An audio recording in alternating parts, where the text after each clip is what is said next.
আমাদের হযরত মাওলানা মামুনুল হক দামাত বারাকাতুহুম শাইখুল হাদিস ইবনে শাইখুল হাদিস এই লোকটাকে কেস দিছে উনি নাকি কার পকেট মারছে, বলেন না নাউজুবিল্লাহ। আমাদের আরেকজন আলেম তার ব্যাপারে কেস হয়েছে, উনি শুক্রবার দিন 1:30 বাজে বাইতুল মুকাররমের সামনে ককলেট বোমা ফালাইছে। আচ্ছা, শুক্রবার দিন 1:30 বাজে জুমার খতিবরা এরা মসজিদে থাকে না রাস্তায় থাকে? আল্লাহ তাদেরকে প্রশ্ন করবেন, এই তোমরা কারা, তোমরা এখানে কেন আসছো?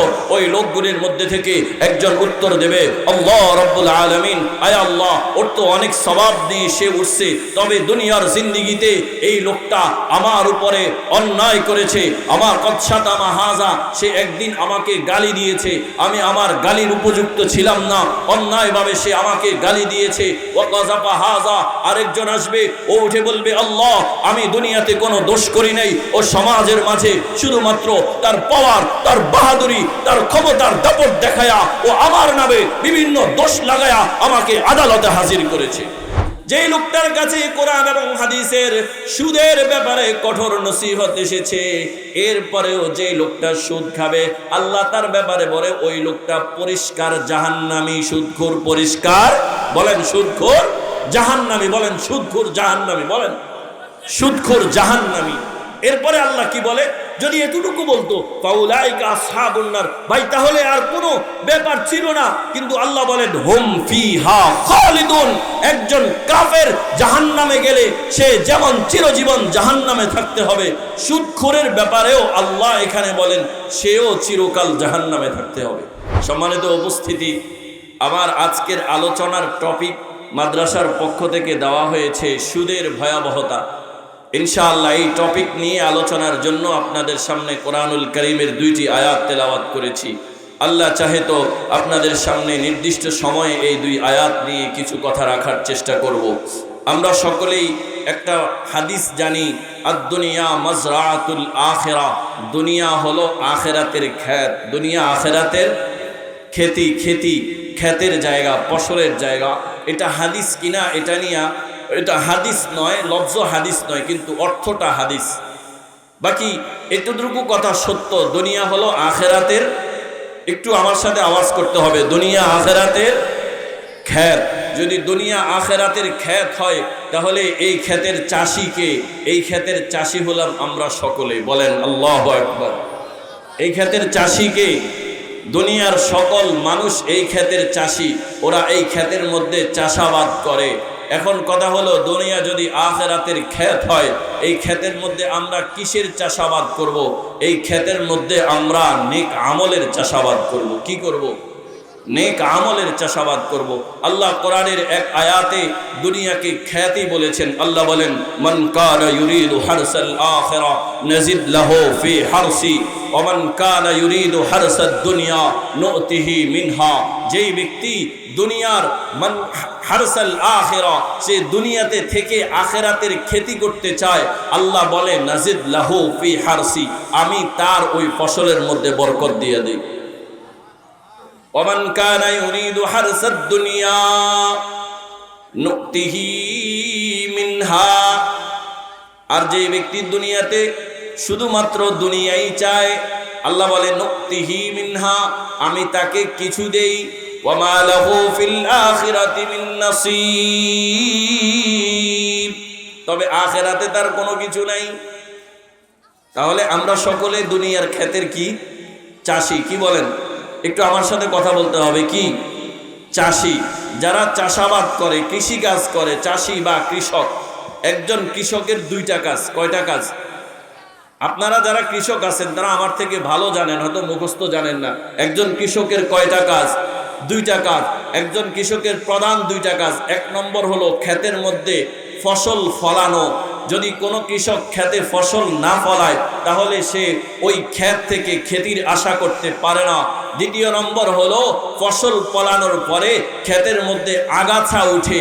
একজন কৃষকের 2য় নম্বর কাজ হলো ক্ষেতের মধ্যে ফসলের গাছের সাথে সাথে যে সকল আগাছাগুলি উঠে সেগুলি পরিষ্কার করা।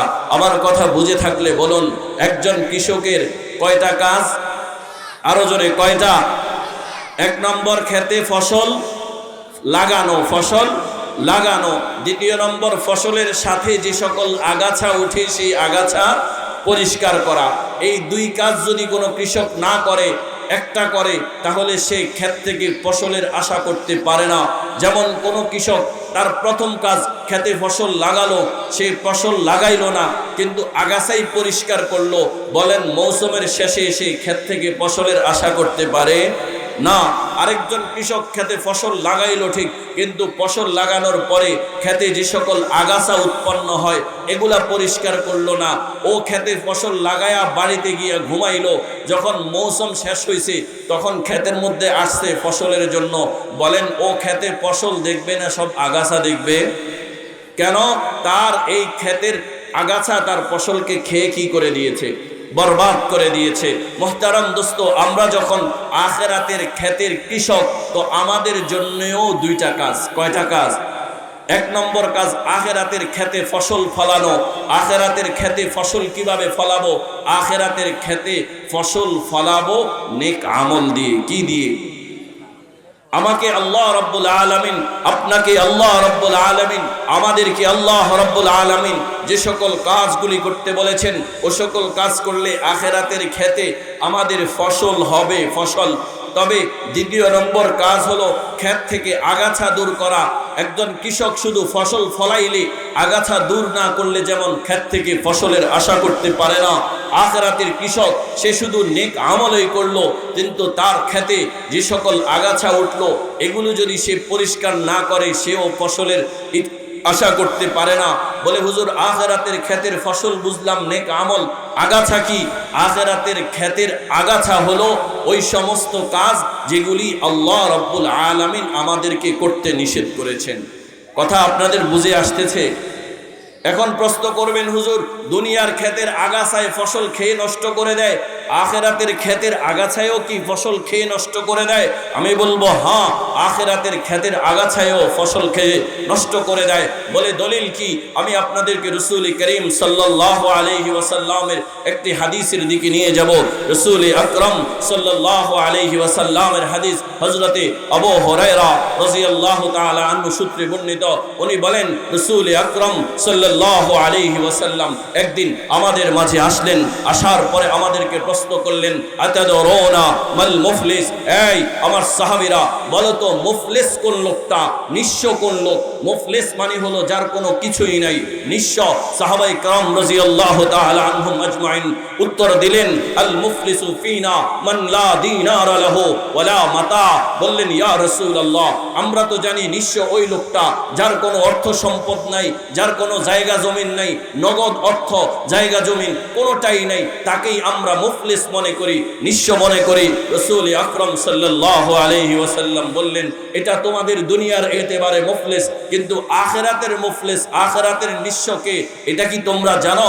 সাহাবায়ে কেরাম বললেন, ইয়া রাসূলুল্লাহ, আমরা জানি না, আপনি আমাদেরকে বলে দেন। রাসূল আকরাম সাল্লাল্লাহু আলাইহি ওয়াসাল্লাম বললেন, আল মুফলিসু মিন উম্মতি ইয়াতি ইয়াউমাল কিয়ামা বিসালাতিন ওয়া সিয়ামিন ওয়া যাকাতিন। রাসূল বলেন, আমার উম্মতের মধ্যে মুফলিস হলো ওই লোকটা যে লোকটা কিয়ামতের ময়দানে যখন উঠবে, সে উঠার সময় নামাজের বিশাল পাহাড় সমপরিমাণ নামাজের সওয়াব নিয়ে উঠবে, বিশাল সমপরিমাণ রোজার সওয়াব নিয়ে উঠবে, বিশাল পাহাড় সমপরিমাণ যাকাতের সওয়াব নিয়ে উঠবে।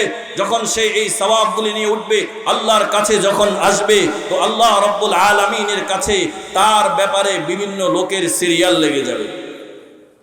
রাসূল হাদিসের মধ্যে বলেন, ওয়ায়াতি কদ শাতামা হাযা ওয়া কাযাফা হাযা ওয়া আকালা মালা হাযা ওয়া দারাবা হাযা ওয়া সাফাকা দামা হাযা। তার দেখবেন আল্লাহর সামনে লম্বা লোকের সিরিয়াল লেগে যাবে। আল্লাহ তাদেরকে প্রশ্ন করবেন, এই তোমরা কারা? তোমরা এখানে কেন আসছো? ওই লোকগুলির মধ্যে থেকে একজন উত্তর দেবে, আল্লাহ রাব্বুল আলামিন, আয় আল্লাহ, ওর তো অনেক সওয়াব দিয়ে সে উঠছে, তবে দুনিয়ার জিন্দেগিতে এই লোকটা আমার উপরে অন্যায় করেছে, আমার কদশাতামা হাযা, সে একদিন আমাকে গালি দিয়েছে, আমি আমার গালির উপযুক্ত ছিলাম না, অন্যায়ভাবে সে আমাকে গালি দিয়েছে। ওয়া কাযাফা হাযা, আরেকজন আসবে, ও উঠে বলবে, আল্লাহ, আমি দুনিয়াতে কোনো দোষ করি নাই, ও সমাজের মাঝে শুধুমাত্র তার পাওয়ার, তার বাহাদুরি, তার ক্ষমতার দাপট দেখায়া ও আমার নামে বিভিন্ন দোষ লাগায়া আমাকে আদালতে হাজির করেছে। কি আমাদের সমাজে এই ধরনের কেস আছে না নাই? আমরা দেখেছি গত 15 বছর পর্যন্ত এই দেশের নিরপরাধ ওলামায়ে কেরামদেরকে একদল মানুষ শুধুমাত্র তাদেরকে তাদের ইজ্জত হরণ করার জন্য আদালতে নারী কেলেঙ্কারি সহ, চুরি সহ, ডাকাতি সহ বিভিন্ন রকম কেস দিয়া গত 15 বছর পর্যন্ত ওলাল খাটিয়েছে। আমাদের হযরত মাওলানা মামুনুল হক দামাত বারাকাতুহুম শাইখুল হাদিস ইবনে শাইখুল হাদিস এই লোকটাকে কেস দিছে, উনি নাকি কার পকেট মারছে, বলেন না নাউজুবিল্লাহ। আমাদের আরেকজন আলেম, তার ব্যাপারে কেস হয়েছে, উনি শুক্রবার দিন 1:30 বাজে বাইতুল মুকাররমের সামনে ককলেট বোমা ফালাইছে। আচ্ছা, শুক্রবার দিন 1:30 বাজে জুমার খতিবরা এরা মসজিদে থাকে না রাস্তায় থাকে? কথা বলেন, কথা বলেন, কোথায় থাকে? মসজিদে থাকে।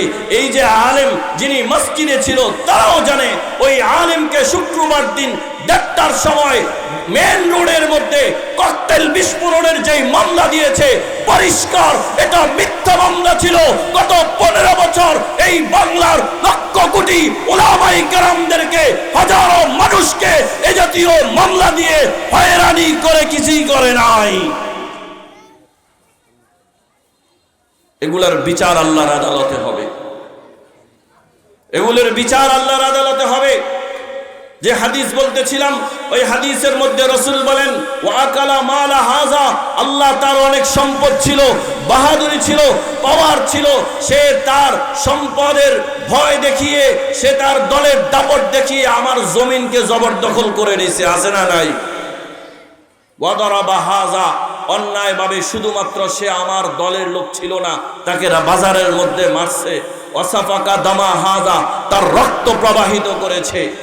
এবার আল্লাহ রাব্বুল আলামিন প্রশ্ন করবেন, এই মিয়া কেউ এই যে তোমার বিরুদ্ধে এই নালিশগুলি আসছে, ভাই এটা কোনো কিচ্ছা কাহিনী না, রাসূলের হাদিস থেকে, আবু হুরায়রা থেকে বর্ণিত হাদিস।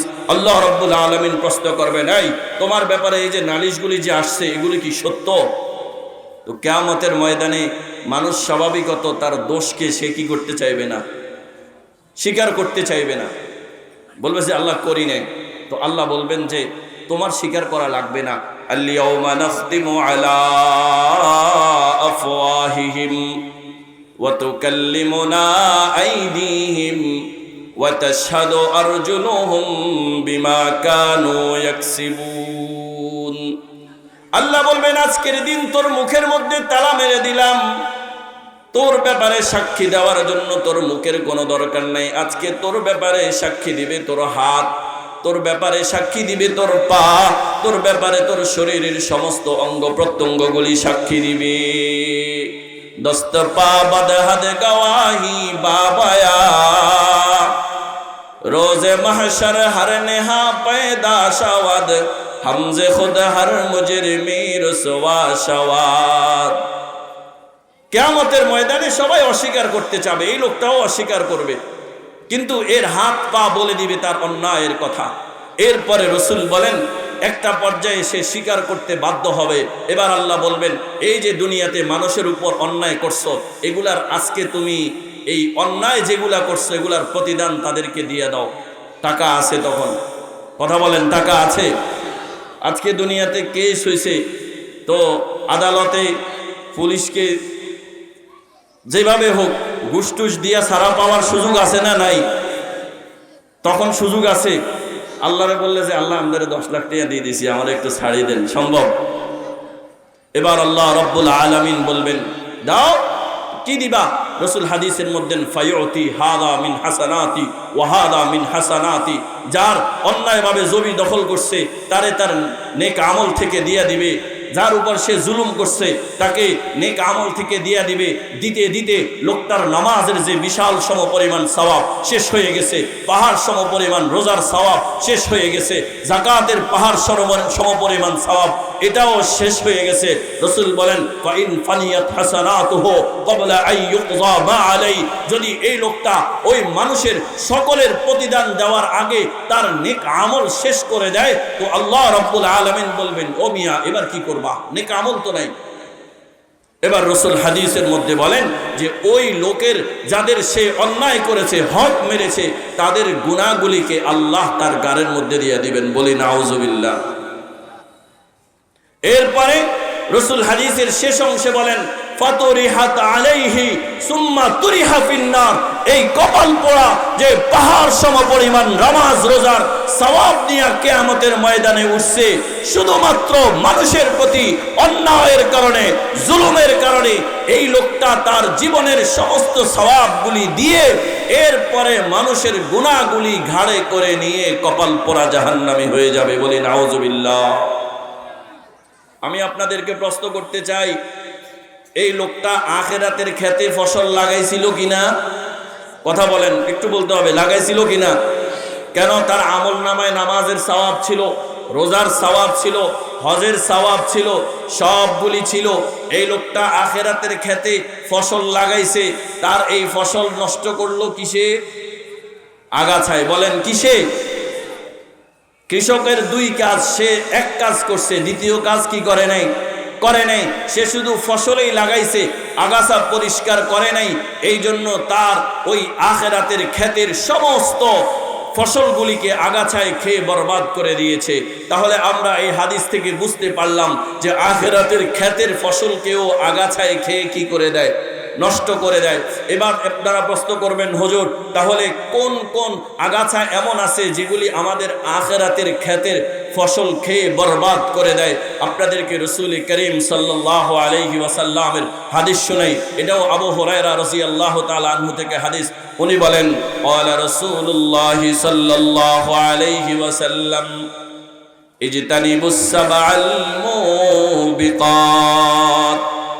হযরতে আবু হুরায়রা রাদিয়াল্লাহু তাআলা আনহু বলেন রাসূল করিম সাল্লাল্লাহু আলাইহি ওয়াসাল্লাম আমাদেরকে বললেন, ইজতানিবু, হে আমার উম্মতেরা তোমরা বেঁচে থাকো, আস-সাবআল মুবিকাত, এমন 7 গুনাহ, যে 7 গুনাহ তোমার আখিরাতের ক্ষেতের সমস্ত ফসলগুলি খেয়ে বরবাদ করে তোমাকে জাহান্নামী করে দেয়। কয়টা গুনাহ? বলেন কয়টা?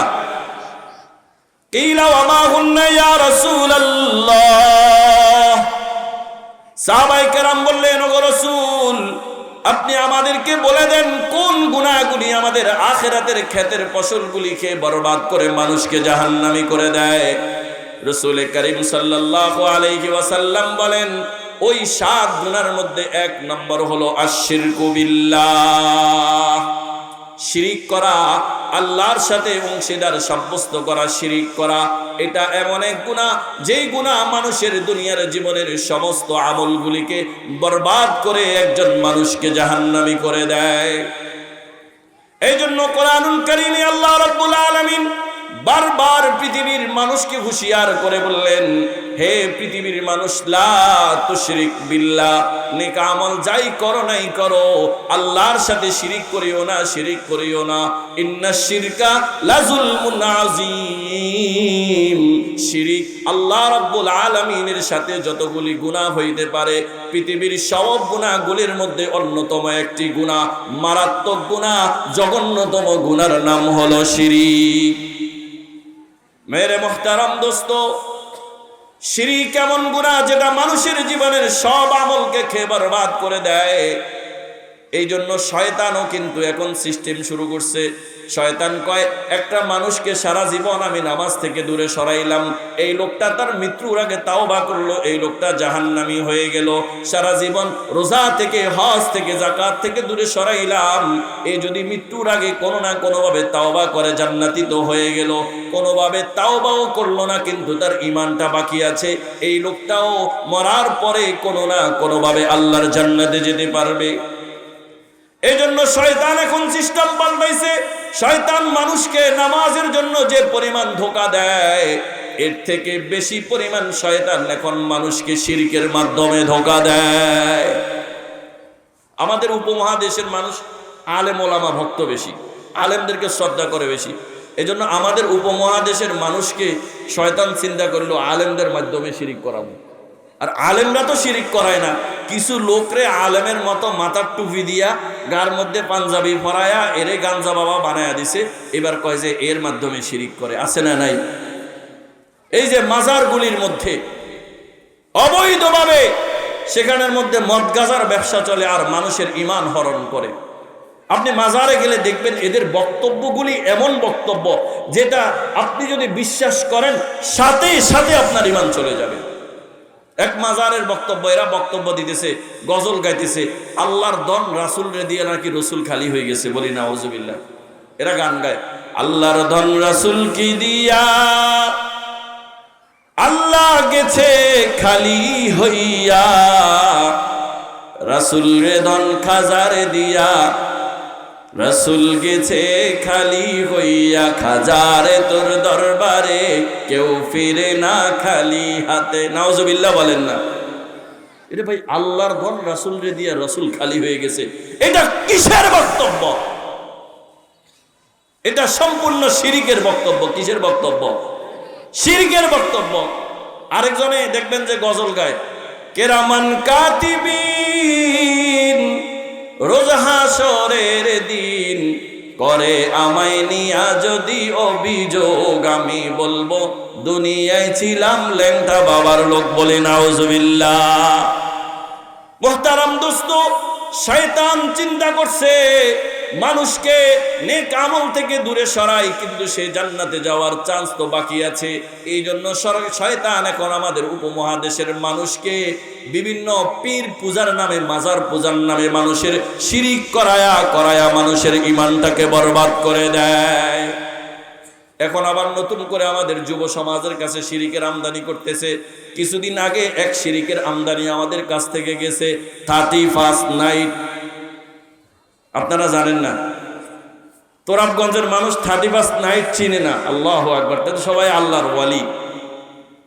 এই দিন পালনের নামে, বর্ষ পূজার নামে, কয়েকদিন পরে আসবে আবার বৈশাখী পূজা, এই যে এগুলির নামে শিরিক করায়া মানুষের ঈমানকে বরবাদ করতেছে। এই জন্য মুহতারাম, আপনার জিন্দেগিতে নেক আমল আল্লাহ যাই তৌফিক দেয় করবেন, কিন্তু শিরিক থেকে দূরে থাকেন, কারণ শিরিক মানুষের সব আমলকে শেষ করে দেয়। আপনাদেরকে হাদিস শুনাইতেছিলাম, রাসূল বললেন 7 গুনাহ এমন আছে যেটা মানুষের জিন্দেগির সমস্ত নেক আমলকে খেয়ে বরবাদ করে দেয়। তার মধ্যে 1 নাম্বার হলো কি? শিরিক করা। 1 নাম্বার কি করা? শিরিক করা। তার মধ্যে আরেকটা গুনাহ হলো সুদ খাওয়া। কি করা? সুদ আপনাদের এলাকায় আছে না নাই? না, নাই। এখানে আলহামদুলিল্লাহ সবাই আল্লাহর ওয়ালি। মেরে মুহতারাম দোস্ত, কোরআন এবং হাদিসের মধ্যে যদি গবেষণা করে দেখেন, আল্লাহ রাব্বুল আলামিন সুদ করে এমন ভয়াবহ পরিণতির কথা কোরআন এবং হাদিসের মধ্যে বলেছেন। কোন লোক যদি সুদ খায়, আল্লাহ রাব্বুল আলামিন তার ব্যাপারে কোরআনে ঘোষণা করেন, সুদখোর কেমন জানো আমার সাথে এবং তার রাসূলের সাথে যুদ্ধের ঘোষণা দিয়েছি। আল্লাহ বলেন, ইয়া আইয়ুহাল্লাযীনা আমানুত্তাকুল্লাহা ওয়া যারু মা বাকিয়া মিনার রিবা ইন কুনতুম মুমিনিন।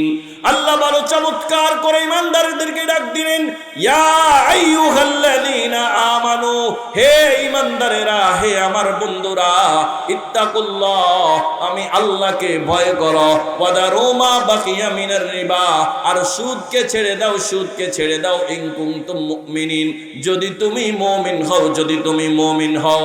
কখনো কখনো আপনার সন্তানটা আপনার এত বেশি নাফরমান হয়ে গেছে, আপনার কথা শুনতে চায় না, তো আপনি সন্তানটাকে ডেকে বলেন, ও বাবা, যদি আমার সন্তান হয়ে থাকো তো আজ থেকে তুমি এই মদ জুয়া এই সমস্ত অন্যায় কাজকে ছেড়ে দাও। ঠিক কেমন জানি আল্লাহ রাব্বুল আলামিন পৃথিবীর মানুষগুলোকে বড় মায়া করে ডাক দিলেন, ইয়া আইয়ুহাল্লাযীনা আমানু, হে আমার বান্দারা, তোদেরকে আমি তো অনেক বেশি ভালোবাসি, যদি তুই আমাকে ভয় করস, আমার বান্দা হস, তুই সুদ ছেড়ে দে, সুদ ছেড়ে দে।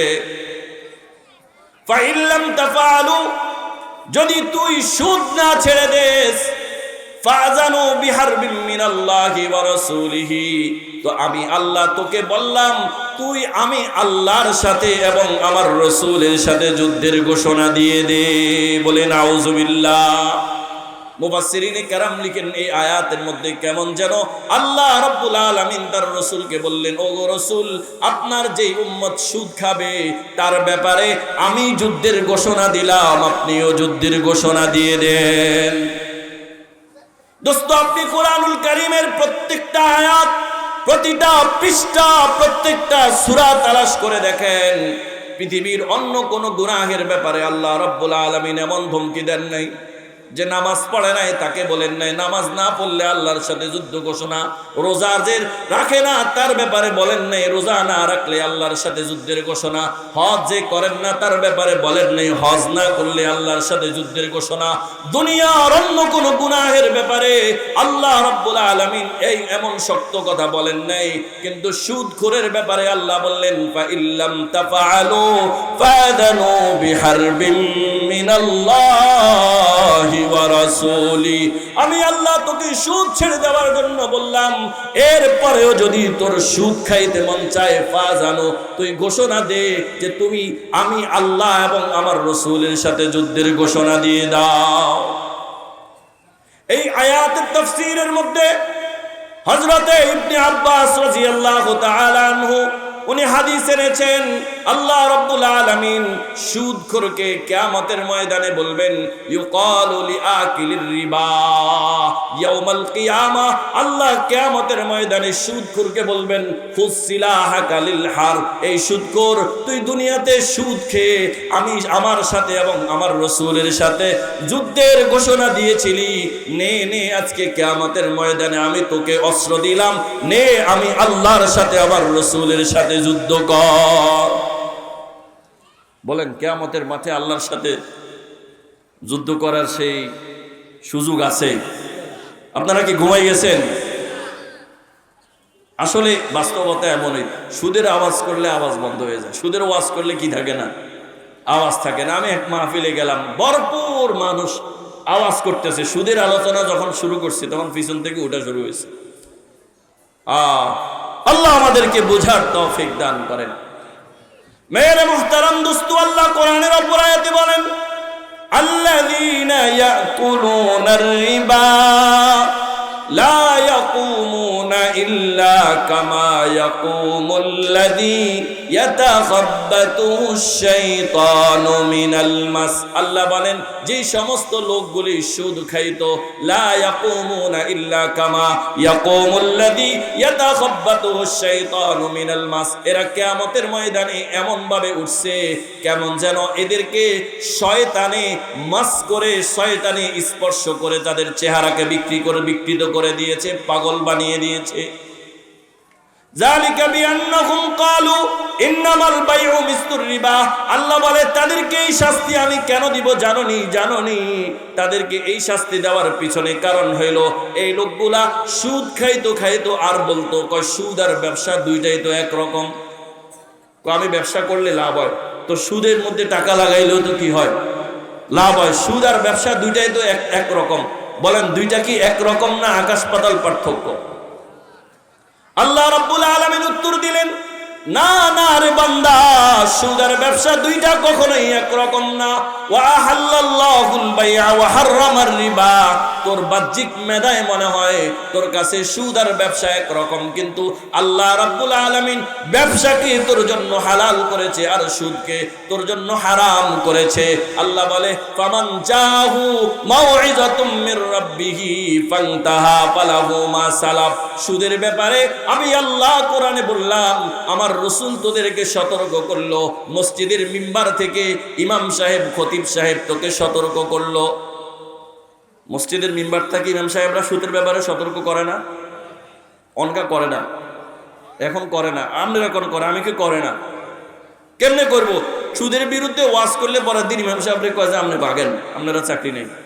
ঠিক না ভাই? ঠিক। আমাদের এক বড় বুজুর্গ, অনেক বড় আল্লাহর ওলি, উনি এক মসজিদে জুমা পড়াইতো। এখন শুক্রবারে উনি জুমার দিনে বয়ান করা ছাড়িয়ে দিছে, বয়ান টয়ান করে না। ওনার এক দোস্ত একদিন গেছে ওখানে জুমা পড়ানোর জন্য, কয় কি ও ভাই, আপনি এত বড় আলেম, আল্লাহর ওলি, কোরআনের এত এলেম, আপনি শুক্রবারে বয়ান করেন না কেন মসজিদের মধ্যে? হুজুর কি কমো দুঃখের কথা, শুক্রবারে মসজিদে চাকরি হওয়ার পরে প্রথম জুমাতে যখন ঘুষের বিরুদ্ধে ওয়াজ করছি, নামাজের পরে সভাপতি সাহেব আমার আয়া কয়, আপনারে কে কইছে আমি যে ঘুষের সাথে জড়িত? এই লোক আমার তো কেউই কয় না, নিশ্চয়ই কেউ কইছে আগামী সপ্তাহ তো আর ঘুষের ওয়াজ করিয়েন না। আচ্ছা ঠিক আছে। পরের জুমাতে উনি আসছে, এবার ঘুষ বাদ দিয়ে সুদের কথা বলা শুরু করছে। সেক্রেটারি সাহেব চোখ ঘুরায় ঘুরায় চাইতে আছে। নামাজের পরে কয়, এই নিশ্চয়ই আপনাদের সভাপতি সাহেব কইছে আমি যে সুদের সাথে জড়িত। কয় না না, এটা তো আমারে কয় নাই। কয় না, আর সামনে তো সুদের কথা আলোচনা করা যাইব না।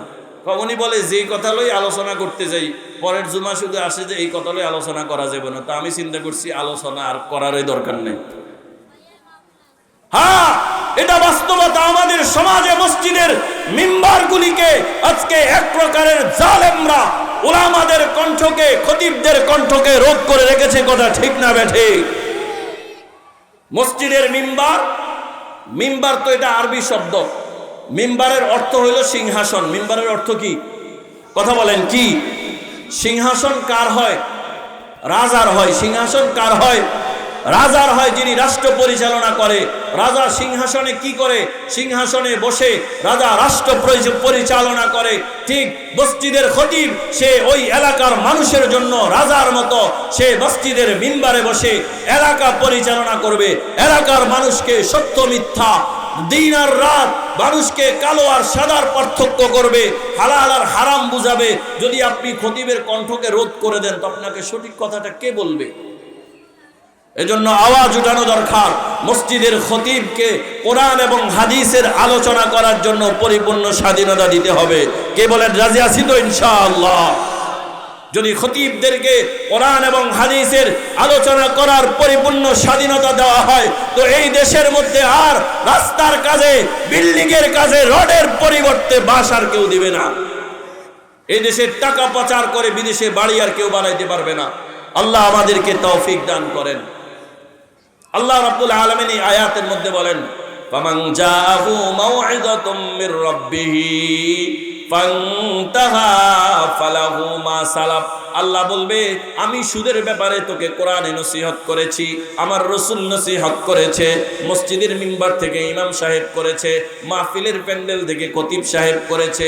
আমার এই আলোচনা শুনে আমার পক্ষ থেকে নসিহত শোনার পরে ফান্তাহা, যেই লোকটা সুদ থেকে বিরত থাকবে, ফালাহু মা সালাফ, এই লোকের অতীতের কৃতকর্মকে আল্লাহ রাব্বুল আলামিন বলেন যা গেছে গেছে, আমি তাকে মাফ করে দিবি। ওয়া আমরুহু ইলাল্লাহ, আল্লাহ বলে তার ব্যাপারে ফয়সালা আল্লাহর কাছে। আল্লাহ চাইলে তাকে কি করে দিতে পারেন? মাফ করে দিতে। ওয়া মান আদা, তবে পক্ষান্তরে যেই লোকটা কোরআন এবং হাদিসের সুদের কথা শুনে এরপরেও সুদের মধ্যে ঢুকবে, আল্লাহ রাব্বুল আলামিন বলেন ওয়া মান আদা ফাউলাইকা আসহাবুন নার হুম ফিহা খালিদুন। যেই লোকটার কাছে কোরআন এবং হাদিসের সুদের ব্যাপারে কঠোর নসিহত এসেছে, এরপরেও যে লোকটা সুদ খাবে, আল্লাহ তার ব্যাপারে বলে ওই লোকটা পরিষ্কার জাহান্নামী, সুদখোর। পরিষ্কার বলেন সুদখোর জাহান্নামী, বলেন সুদখোর জাহান্নামী, বলেন সুদখোর জাহান্নামী। এরপরে আল্লাহ কি বলে? যদি এতটুকু বলতো ফাউলাইকা আসহাবুন নার, ভাই তাহলে আর কোনো ব্যাপার ছিল না। কিন্তু আল্লাহ বলেন হুম ফিহা খালিদুন, একজন কাফের জাহান্নামে গেলে সে যেমন চিরজীবন জাহান্নামে থাকতে হবে, সুদখোরের ব্যাপারেও আল্লাহ এখানে বলেন সেও চিরকাল জাহান্নামে থাকতে হবে। এখন প্রশ্ন, হুজুর সুদ খাওয়া এটা তো কবিরা গুনাহ, কবিরা করলে গুনাহ করলে তো চিরকাল জাহান্নামে থাকবে না, সেখান থেকে তো বের করে দিবেন, এটা আমাদের আহলে সুন্নাত ওয়াল জামাতের আকীদা। কিন্তু আল্লাহ এখানে কেন বললেন চিরকাল সে জাহান্নামে থাকবে? মুফাসসিরিনে কেরাম লিখেন, এটা আল্লাহ রাব্বুল আলামিন নিয়ম করে দিয়েছেন। কোন মানুষ যদি চিরকাল সুদ খায়, সুদ থেকে তাওবা না করে, তো আল্লাহ তার ব্যাপারে এটা লিখে দিয়েছেন এই লোকটার মৃত্যুর সময় কালিমা নসিব হয় না। বলি নাউজুবিল্লাহ। এখন সুদখোরের যখন সে ইমানদার ছিল নামে, কিন্তু সারা জীবন যখন সুদের সাথে জড়িত ছিল, তার মৃত্যুর সময় যখন কালিমা নসিব হয় নাই, এই লোকটা মুমিন অবস্থায় মরল না বেঈমান অবস্থায় মরল? আর কোন লোক যদি বেঈমান অবস্থায় মরে তাহলে তার ঠিকানা কোথায়? চিরস্থায়ী জাহান্নাম। এই জন্য মুহতারাম, সুদখোরের বড় শাস্তি, সে চিরস্থায়ী জাহান্নামে যাবে। শুধু চিরস্থায়ী জাহান্নামে যাবে এতটুকু রাসূল হাদিসের মধ্যে বলেন, আকিলুর রিবা ইউবাসু ইয়াউমাল কিয়ামাতি মাজনুনান ইউখনাক। যেই লোকটা সুদ খাইতো, কিয়ামতের ময়দানে আল্লাহ তাকে পাগল অবস্থায় উঠবে এবং কে যেন তার ঘাটটাকে চেপে ধরছে। আমার দিকে তাকান, আমার ঘাটটাকে যদি কেউ দুই হাত দিয়া এভাবে চেপে ধরে, আমি ঘাটটা নিচে নামাইতে পারবো? রাসূল হাদিসের মধ্যে বলেন, সুদখোর কিয়ামতের ময়দানে এমন ভাবে উঠবে যে ওর ঘাটটা কে যেন দুই হাত দিয়ে চেপে ধরছে। বলি নাউজুবিল্লাহ। শুধু এতটুকু নয়, রাসূল করিম সাল্লাল্লাহু আলাইহি ওয়াসাল্লাম বলেন, এটা তো কিয়ামতের ময়দানের শাস্তি, তবে সুদখোর মরার পরেই তার শাস্তি শুরু হয়ে যায়।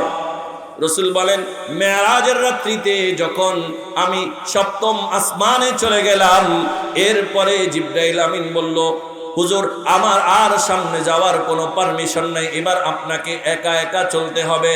রাসূল করিম সাল্লাল্লাহু আলাইহি ওয়াসাল্লাম মেরাজের রাত্রিতে যখন আল্লাহর কাছে গিয়েছেন, আল্লাহ রাব্বুল আলামিন রাসূলকে জান্নাত আর জাহান্নাম পরিদর্শন করাইছেন। রাসূল যখন জাহান্নাম পরিদর্শন করতে গেছেন, রাসূল বলেন, আমি দেখলাম জাহান্নামের মধ্যে একটা বড় নদী, রক্তের নদী, রক্তের নদী। আমি দেখলাম ওই রক্তের নদীর মাঝখানের মধ্যে একটা লোক দাঁড়ায়া রয়েছে, আর একটা লোক ওই রক্তের নদীর কিনারার মধ্যে দাঁড়ায়া রয়েছে। তার দুই হাতের মধ্যে বড় বড় দুইটা পাথর নিয়ে সে দাঁড়ায়া রয়েছে। মাঝখানে দাঁড়ানো লোকটা ওই রক্তের নদীর মাঝখান থেকে যখন হাবুডুবু খাইতে খাইতে, সাঁতার কাটতে কাটতে রক্তের নদী থেকে পার হইতে যায়, যেমনি এই লোকটা নদীর একদম কূলে চলে আসে, কিনারায় চলে আসে, পাশে দাঁড়ানো লোকটা ওই লোকটার মাথা সই করে মাথার মধ্যে তার হাতের মধ্যে থাকা বড় বড় পাথরের টুকরাগুলি মারতে থাকে। এই লোকটা পাথরের আঘাতে, পাথরের চোটে সহ্য করতে না পেরে আবার তার আগের জায়গার মধ্যে ফিরে যায়। কতক্ষণ পরে আবার সে এই রক্তের নদী থেকে বের হওয়ার চেষ্টা করে। পাশে দাঁড়ানো লোকটা আবারও তাকে এই পাথরগুলি মারতে থাকে। আমি জিজ্ঞাসা করলাম, এই লোকটা কোন লোক? এই লোককে এই কঠিন শাস্তি কেন দেওয়া হইল? আমাকে উত্তর দেওয়া হইল, এই লোকটা হইল ওই লোক যেই লোকটা দুনিয়াতে সুদ খেয়েছে। এই সুদ খাওয়ার কারণে আল্লাহ রাব্বুল আলামিন তাকে এই পরিণতি করে দিয়েছে। দোস্ত, শুধু এতটুকু নয়, কোরআন এবং হাদিস গবেষণা করলে সুদের যে সকল ভয়াবহতাগুলি পাওয়া যায়, এক হাদিসের মধ্যে রাসূল বলেন, সুদখোরকে কিয়ামতের ময়দানে আল্লাহ এমন ভাবে উঠাবে, সুদখোরের পেটের মধ্যে বড় বড় সাপ থাকবে। কিয়ামতের ময়দানে মানুষগুলো এই সুদখোরকে দেখে ভয়ে তারা পালাইতে শুরু করবে। একজন আরেকজনকে প্রশ্ন করবে, কে এই আহাম্মক, কে এই গুনাহগার? আল্লাহ তাকে এই শাস্তি কেন দিয়েছে?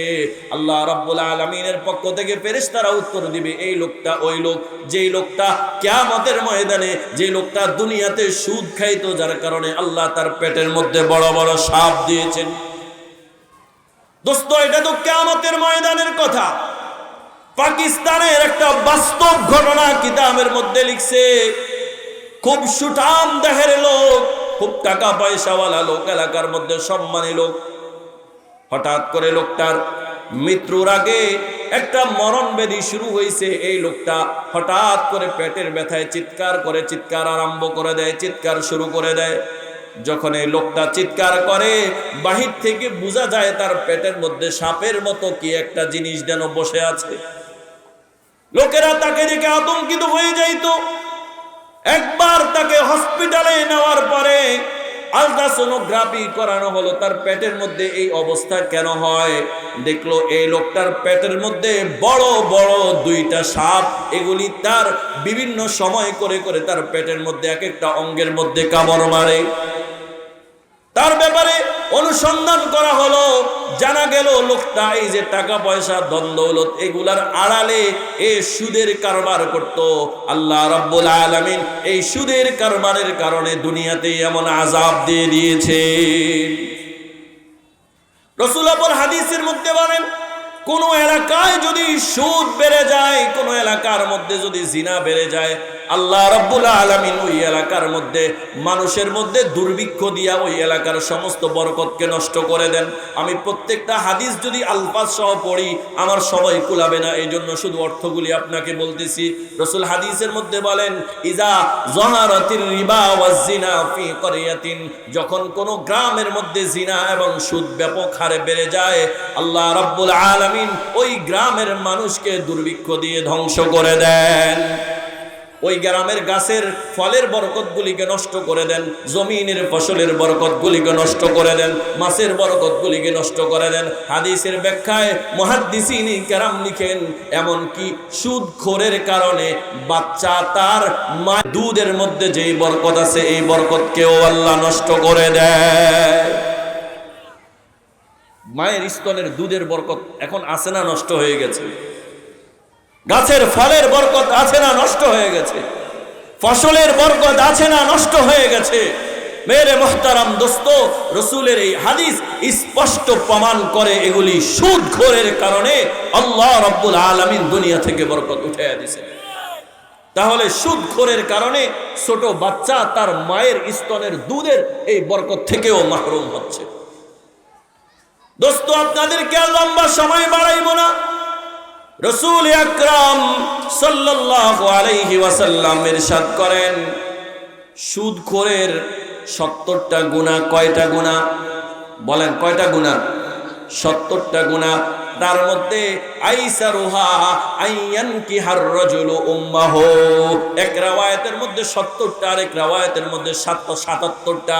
এক দিরহাম সুদ খাওয়া, 1 টাকা পরিমাণ সুদ খাওয়া মানে সে 70টা গুনাহ করলো। সুদের এই 70টা গুনার মধ্যে সবচেয়ে নরমাল গুনাহ কোনটা বলেন না? কোন গুনাহ? নরমাল গুনাহ। নরমাল গুনাহ কি? আচ্ছা, এখানে যারা আছেন একটু 2টা হাত উঠান। আল্লাহ আমাদের সবাইকে কবুল করেন। যাদের বাবা মা 2 জন বেঁচে আছে তারা 2 হাত উঠায় রাখেন, বাকি আলারা নামান। যাদের শুধু মা বেঁচে আছে তারা হাত উঠায় রাখেন। আলহামদুলিল্লাহ, অনেকের মা বেঁচে আছে। আল্লাহ যাদের বাবা মা মরে গেছে তাদেরকে জান্নাতবাসী করে দেন। যাদের বাবা মা 2 জন বেঁচে আছে তাদেরকে আল্লাহ রাব্বুল আলামিন নেক হায়াত দান করে দেন। যাদের 1 জন বেঁচে আছে তাদেরকেও নেক হায়াত দান করেন। মুহতারাম দোস্ত, বাবা মার খেদমত করে নিজের উপর জান্নাতকে ওয়াজিব করে নেন। রাসূল যখন রাসূলের হাদিসের মধ্যে আসছে, রাসূল মিম্বারে উঠতেছে, তো হঠাৎ করে রাসূল আমিন আমিন বলতেছে। সাহাবায়ে কেরাম বললেন, ইয়া রাসূলুল্লাহ, আপনি কেন আমিন আমিন বলতেছেন? তো রাসূল বললেন, জিবরাইল কিছু দোয়া করছে আর আমাকে বলছে হুজুর আপনি এটার সাথে আমিন বলেন।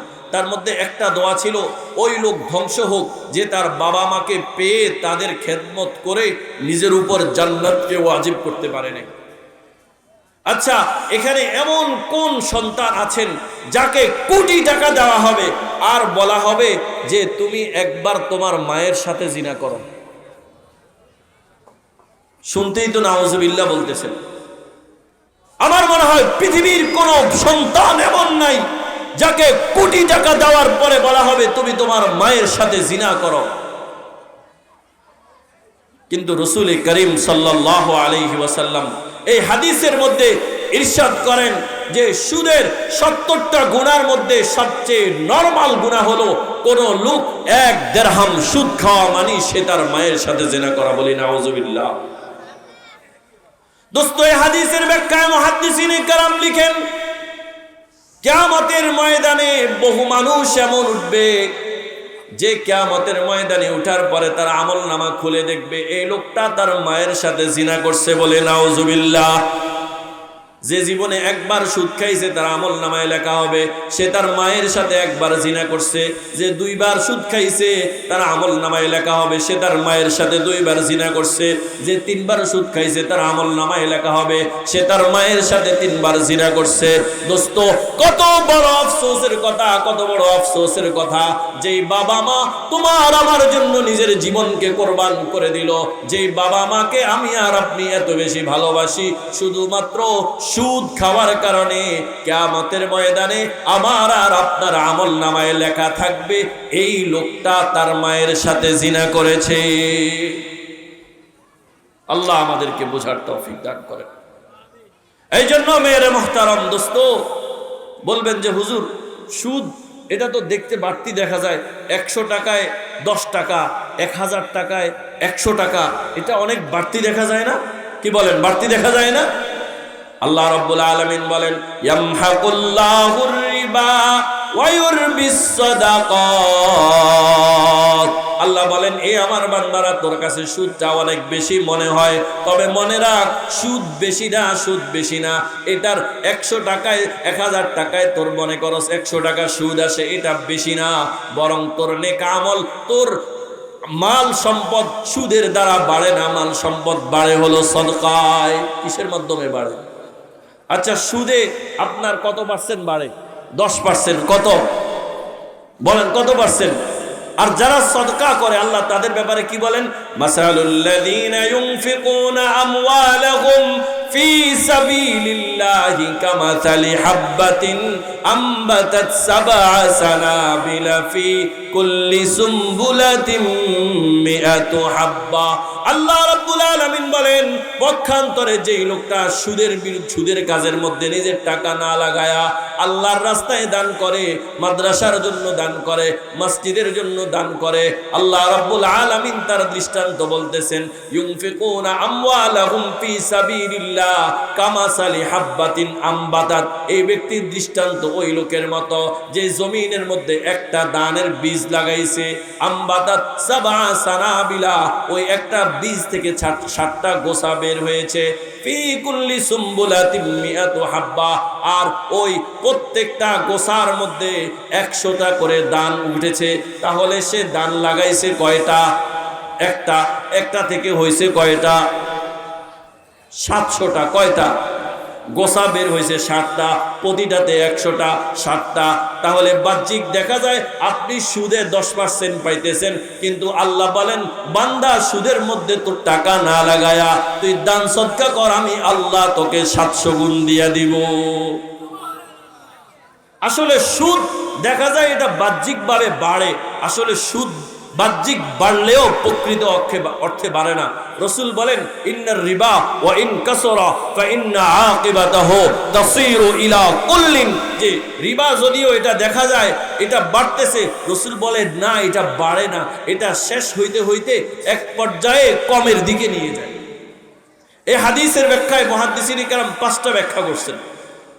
তার মধ্যে 1 নম্বর ব্যাখ্যা হইল যে সুদের মাধ্যমে বাহ্যিক বাড়লেও টাকা বাড়ে না, আর সদকার মাধ্যমে বাহ্যিক কমলেও টাকা বেড়ে যায়। বাহ্যিক কমলেও টাকা কি করে যায়? বেড়ে যায়। আর আরেকটা ব্যাখ্যা মুহাদ্দিসিনে কেরাম লিখছেন যে সুদের মাধ্যমে যদিও বাহ্যিক টাকা বাড়ে, কিন্তু পরকালে তার নেক আমল কমে না, বাড়ে। আপনাদেরকে যে হাদিস শুনাইলাম, এই সুদ তার নেক আমলগুলোকে খেয়ে কি করে দেয়? শেষ করে দেয়। আর বিপরীতে দান সদকা আপনি একটা দান করছেন, সামান্য দান করছেন, রাসূল বলেন কোন মানুষ যদি আল্লাহর রাস্তায় একটা খুরমা খেজুর দান করে তো আল্লাহ এটাকে পালে, ইউরাব্বি, আল্লাহ রাব্বুল আলামিন এটাকে পালে। যেমন ভাবে তোমরা গাভীর বাছুরকে পালো, আল্লাহ রাব্বুল আলামিন এই মানুষের একটা খেজুর পরিমাণ দানকে পালতে পালতে পালতে পালতে আল্লাহ উহুদ পাহাড় সম পরিমাণ করে দেয়। এটা এক ব্যাখ্যা। আরেক ব্যাখ্যা হলো যে মানুষ মনে করে সুদের মাধ্যমে তার পরিপূর্ণ শান্তি কাঙ্ক্ষিত লক্ষ্যে সে পুষতে পারে। আসলে পরিপূর্ণ শান্তি সুদের মাধ্যমে হয় না, পরিপূর্ণ শান্তি মানুষ দান সদকার মাধ্যমে হয়। আজকে পৃথিবীর মানুষ ধোঁকায় পড়ে গেছে, মানুষ শান্তির উপকরণ যেটা এটাকে শান্তি মনে করে। ইসরাবে রঙ্গে বুকো গুলসিতা সমঝাহে তু আহ নাদা কবস কো আশিয়া সমঝাহে তু। মুহাদ্দিসিনে কেরাম ব্যাখ্যা লিখছেন যে মানুষ আজকের টাকা পয়সাকে শান্তি মনে করে। আমি আপনাদেরকে প্রশ্ন করতে চাই, টাকা পয়সা শান্তি না শান্তির উপকরণ? আপনার কাছে 1 কোটি টাকা আছে কিন্তু খাওয়ার মতো কিছু নাই, 1 কোটি টাকা খাইলে আপনার পেট ভরবে? আপনাদেরকে আমি একটা ঘটনা শুনিয়ে আমার আলোচনা আমি শেষ করতেছি। কিতাবের মধ্যে ঘটনা লিখছে, এক বাদশা ছিল। বাদশা কোটি কোটি ধন সম্পদ, তার এক কোষাগারের মধ্যে জমা করছে। কোষাগারের মধ্যে জমা করে সে কখনোই ওখানে ঢুকে নেই। তার কোষাগারের সিস্টেম ছিল যে এটা সে ছাড়া আর কেউ খুলতে পারে না। তার কোষাগার এমন ভাবে সে তৈরি করছে। তো একদিন ওই বাদশাহ যখন তার কোষাগারের মধ্যে ঢুকে সে তার এই সমস্ত জিনিসপত্র সে দেখতেছে, এমন টাইমে ওই কোষাগারের প্রহরী যে ছিল, ও ভিতরে যে বাদশাহ ঢুকছে এটা সে জানতো না। ও বাহির থেকে তার ওই কোষাগারটা বন্ধ করে দিছে। বন্ধ করে দেওয়ার পরে এবার বাদশাহ ভিতর থেকে চিল্লাইতেছে, ভিতরের আওয়াজ বাহিরে আসে না। কেউ তো কি করতে পারে না, বলতে পারে না। কিতাবের মধ্যে ঘটনা লিখে বাদশাহ ভিতর থেকে চিল্লাইতেছে, এই আমি তোদের বাদশাহ, আমি কোষাগারের মধ্যে ঢুকছি, আমাকে তোরা বের করে নে। এদিক দিয়ে যখন প্রহরী তার কোষাগার বন্ধ করে দিছে, এদিকে একদিন দুই দিন গেল, বাদশাকেও কেউ খুঁজে পাচ্ছে না, আমাদের রাজ্যের বাদশাহ কোথায়। ওদিকে সে কোষাগারের মধ্যে বসে আছে, তার সামনে কোটি কোটি টাকার স্তূপ, কোটি কোটি টাকার স্বর্ণ গয়না সবকিছু। বলেন এখান থেকে খেয়ে তার ক্ষুধা নিবারণ করার কোনো সিস্টেম আছে? দোস্ত, কিতাবের মধ্যে ঘটনা লিখে একদিন দুই দিন তিন দিন চলে গেল। কোষাগারের মধ্যে তার লক্ষ কোটি টাকার মাল, লক্ষ কোটি টাকার সবকিছু আছে, কিন্তু খাবার নাই। বাদশাহ তার ক্ষুধায় ধরেছে, খাবার খাওয়ার কোনো সিস্টেম নাই, ধন সম্পদ তো খাওয়া যায় না, পান করা যায় না। ওদিকে রাজ্যের মধ্যে এলান হয়ে গেল, আজকে 3 দিন হয়ে গেল আমাদের বাদশাকে আমরা খুঁজে পাচ্ছি না। সমস্ত রাজ্যের বাগানগুলির মধ্যে, জঙ্গলের মধ্যে রাজার বিচরণ শুরু করে দিল, মাইকিং হয়ে গেল, আমাদের রাজ্যের বাদশাকে কোথাও খুঁজে পাওয়া যাচ্ছে না। একদিন 3 দিন 4 দিন করে যখন 1 সপ্তাহ শেষ হয়ে গেছে, এদিকে কোষাগারের মধ্যে বাদশাহ না খেয়ে না থাকতে থাকতে 7 দিন পরে সে মারা গেছে। ওদিকে রাজ্যের মধ্যে এলান হয়ে গেছে, আমাদের বাদশাকে তো খুঁজে পাওয়া যায় না, নতুন বাদশা নিযুক্ত করা দরকার। তারা নতুন বাদশা নিযুক্ত করে দিল। নতুন বাদশা নিযুক্ত করার পরে যখন রাজ্যের সবকিছু দেখভাল করলো, এসে যখন রাজ্যের কোষাগার খুললো, খুলে দেখে আরে আমাদের বাদশা তো এখানে মরে পড়ে আছে। দোস্ত, আমি আপনাদেরকে প্রশ্ন করতে চাই, এই বাদশার জীবনের অর্জিত সমস্ত টাকা পয়সা তার সামনে ছিল, কিন্তু এই লোকটা তার ক্ষুধার কারণে ওগুলো খেয়ে তার ক্ষুধা নিবারণ করতে পারছে, তার পিপাসা মিটাইতে পারছে? না না দোস্ত, না। টাকা পয়সা, ধন সম্পদ, বিল্ডিং, গাড়ি বাড়ি, এগুলিকে আমরা নিজেদের সুখ মনে করি, এগুলা সুখ না, এগুলা সুখের উপকরণ। এই জন্য কবি বলেন, ইসরাবে রঙ্গে বুকো গুলসিতা সমঝা হে তু আহ নাদা কবস কো আশিয়া সমঝা হে তো মौत को समझा है गाफिल इख्तितामे जिंदगी ये शाम जिंदगी ये सुबह दवा में जिंदगी ये चमन सहरा भी होगा ये चमन सहरा भी होगा ये खबर बुलबुल को दो ताकि अपनी जिंदगी को सोच कर कुर्बा करे। কবি বলে, দুনিয়ার এই রং তামাশা, দুনিয়ার টাকা পয়সা, এগুলোকেই তুমি তোমার সুখ মনে করেছো। কবি বলে, ওরে নাদান, তুমি এই কফাসকে, এই খাসাকে তুমি তোমার জন্য জান্নাত মনে করছো। না না, এই দুনিয়ার ধন সম্পদ, টাকা পয়সা, এগুলি তোমার জন্য পরিপূর্ণ সুখ না। তোমার জন্য পরিপূর্ণ সুখ তো হবে তোমার নেক আমল করে যদি পরপারে তুমি তোমার জন্য আল্লাহর জান্নাত বাজেট করতে পারো, এটাই হলো পরিপূর্ণ সুখ। এই জন্য মেরে মুহতারাম দোস্ত, দুনিয়ার অর্থ সম্পদ, টাকা পয়সা, এটা মানুষকে সুখ দিতে পারে না। খোদার কসম সুখ দিতে পারে না। যদি টাকা পয়সাই সুখ দিত, তাহলে যেই লোকটা কোটি টাকার মালিক, ও রাত্রে ঘুমের ওষুধ খেয়ে ঘুমানো লাগতো না। যেই লোকটা মার্সিডিজ গাড়িতে চলে, যেই লোকটার বউটা খুব বেশি সুন্দর, ও হুজুরের কাছে এসে বলতো না যে হুজুর শান্তি নাই। কোটি টাকার মালিক ওলামায়ে কেরামের কাছে এসে বলে যে শান্তি নাই। আর দেখবেন ওই লোকটা কৃষক মানুষ, সারাদিন কাজ করছে, ঘরে খানাও নাই, ঘরটাও নাই, সে ক্ষেতের আইলের মধ্যে শুইছে, তো ঘুম চলে আসছে। এই জন্য মেরে মুহতারাম দোস্ত, সব কিছুর মূল হলো হুব্বুদ দুনিয়া রাসু কুল্লি খাতিয়া, দুনিয়ার মোহাব্বত, এটার কারণেই মানুষ সুদ খায়, এটার কারণে মানুষ ঘুষ খায়। আসুন আমরা আজকের এই মাহফিল থেকে ঐক্যবদ্ধ হই, ইনশাআল্লাহ আজকের পর থেকে আমরা কেউ আর সুদের সাথে জড়িত থাকবো না। পারবো তো ইনশাআল্লাহ? একটা হাদিস বলে আলোচনা শেষ করছি। রাসূল করিম সাল্লাল্লাহু আলাইহি ওয়াসাল্লাম 4 ব্যক্তির জন্য লানত করেছেন। কয় ব্যক্তির জন্য? লানা রাসূলুল্লাহ সাল্লাল্লাহু আলাইহি ওয়াসাল্লাম আকিলুর রিবা ওয়া মুকিলাহু ওয়া কাতিবাহু ওয়া শাহিদাহু। সুদের সাথে জড়িত 4 ব্যক্তির উপরে রাসূল লানত করেছেন। কয় ব্যক্তি?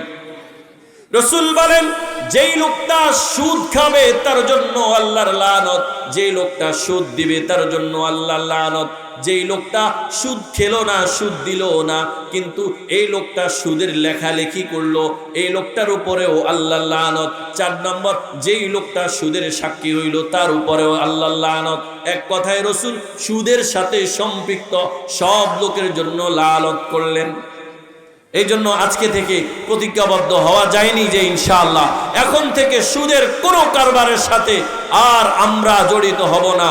রাজি আছি তো ইনশাআল্লাহ? আল্লাহ তাআলা আমাদের সবাইকে মওত পর্যন্ত সুদ থেকে বাঁচার তৌফিক দান করেন। দোস্ত, সুদ না খাইলে একটু কষ্ট হবে, তবে আপনি মরবেন না। আর মরে গেলেও আল্লাহ আপনাকে শহীদের মওত দিয়ে ইনশাআল্লাহ জান্নাত দান করবেন। যে কথাগুলি বলা হলো, আল্লাহ রাব্বুল আলামিন বলনে ওয়ালা শ্রবণ করনে ওয়ালা সবাইকে আমলের তৌফিক দান করেন।